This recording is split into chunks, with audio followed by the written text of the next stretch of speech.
ভোর রাত্রে যখন সাহরি খাইতে উঠবেন, সাহরি খাওয়ার পর ফজরের আজানের আগে আপনি 10 মিনিট 5 মিনিট একটু আল্লাহর কাছে ক্যাবলামুখী হয়ে হাত তুলে রুমের লাইটটা বন্ধ করে একটু আল্লাহর সাথে কথা বলবেন। মানুষের সাথে বহুত কথা বলছেন, আল্লাহর সাথে একটু কথা বলে দেখেন। আল্লাহর সাথে কথা বলার স্বাদ আছে ভাই, অনেকে জীবনে একবারও এই স্বাদ পান নাই। একটু কথা বলে দেখেন।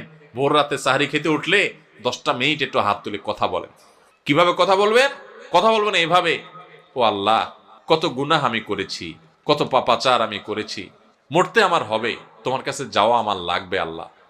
শয়তানের প্ররোচনা করেছি, এই রমজান মাস তুমি কত মানুষকে মাফ করে দাও। নবী করিম সাল্লাল্লাহু আলাইহি ওয়াসাল্লাম বলেছেন, ওয়ালিল্লাহি মুতাকাউ মিনান নার ওয়া যালিকা ফি কুল্লি লাইলা। রমজানের প্রত্যেক রাতে আল্লাহ তাআলা অনেক মানুষকে সাধারণ ক্ষমা ঘোষণা করে দেন, যে যাও অমুক অমুক অমুক অমুক, যাও তোমাদেরকে মাফ করে দেওয়া হলো, জাহান্নাম থেকে মুক্ত ঘোষণা করে দেওয়া হলো। আল্লাহ কত মানুষকে আপনি